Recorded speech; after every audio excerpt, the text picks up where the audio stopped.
Airport પર બેલારુસમાં ફસાયેલી નવસારીની મહિલા મીના જોશીને સુરક્ષિત રીતે પહોંચતા પોતાની આપવીતી જાહેર કરી હતી. મીના જોશીએ જણાવ્યું કે એક એજન્ટે સ્ટ્રોબેરીના પેકિંગના કામમાં માસિક 50 થી 60,000 રૂપિયાના પગારની લાલચ આપી બેલારુસ મોકલ્યા હતા, પરંતુ બેલારુસ પહોંચ્યા બાદ તેમને સ્ટ્રોબેરી પેકિંગના બદલે તબેલામાં કામ કરાવવામાં આવ્યું હતું અને રહેવાની પણ કોઈ યોગ્ય સગવડ ન હતી. આ દરમિયાન બેલારુસ સરકારમાં રજૂઆત કરાઈ હતી, પરંતુ ત્યાંથી પણ કોઈ ખાસ મદદ મળી ન હતી.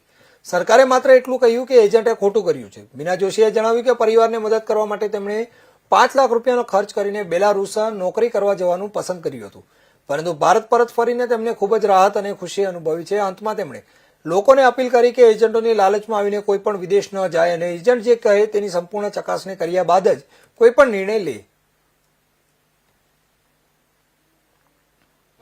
મેં પહેલા જ મહિના હું જે તબેલામાં હતી ને ત્યારે મેં એ લોકોને કોન્ટેક્ટ કરતી હતી કે આ લોકો 3 ઇન્ડિયન છોકરા જતા રહ્યા મારા પાસે હતા, એ હું એકલી જ છું, તો બી એ લોકો માનના નહીં ને કે અત્યારે બીજા આવશે કોઈ આવ્યા નહીં. તો બી મેં 7-8 દિવસ 5 દિવસ કામ કર્યું ને, બીજા એમ રહી 2-3 દિવસ પછી એ લોકો રાજીનામું મૂકાયું. પછી મેં એમ કીધું કે ભાઈ મને પેલા વિપુલભાઈને કીધું કે તમારી પાસે મને બોલાવી લો, નહીં તો બીજી જગ્યાએ બીજા છે એમની પાસે મને મોકલી આપો. કોઈ મને હરખો જવાબ નહીં આપતા હતા. પ્લસ મેં મિક્સમાં આવી ને પછી મારા હાથે એ લોકો ગમે તેમ બોલવા લાગ્યા કે તું તબેલામાં ગાયનું દૂધ કાઢાવતા હતા. તમને શું કીધું હતું જોબ માટે એવું કીધું હતું કે સ્ટ્રોબેરી પેકિંગ ને વેર હાઉસ, મતલબ એમ કેટલો પગાર આપશે એવું કીધું હતું? 70,000-80,000 પગાર કીધું. પછી શું કામ કરાવ્યું? 8 કલાકના ને તબેલામાં દૂધ કાઢવા મોકલી. અમે કઈ ગાયનું કરવા નહીં ગયેલા, અમને કઈ કામ કરવામાં અમને વાંધો નહીં હતો ને જે કામ કરવા માટે જ ગયેલા. અમે છોકરા મૂકીને શાના માટે દેવું કરીને ગયા? અમે બી દેવું કરવાનું. હવે અહીંયા હું આવી છું, દેવું કોણ કાઢવાનું? પેલા ભાઈ એજન્ટ માટે શું કહેશે?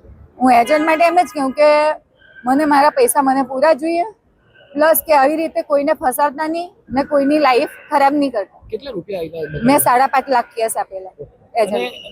બીજા લોકોને આ રીતના મોકલાય છે એને લઈને શું કહેશો જતા હોય છે? હું તમને આના માટે નેક્સ્ટ ટાઈમ હું તમને વાત કરીશ કે બીજા ત્યાં બહુ બધા ફસાયેલા છે અને જે આવીને જાય છે. બીજાએ મને હેલ્પ કરી, એ લોકોનું ખોટું એ લોકો નામ બી ખરાબ કરે છે મારા માટે. બીજાને શું સંદેશો આપશો જે આવીને જાય છે ને ખોટું કરે? ના, એજન્ટ લોકોનું કહેલું થોડું બી નહીં માનતા ને એ લોકો ફસાવીને મોકલશે પણ તમારી લાઈફ ત્યાં ખરાબ થઈ જશે.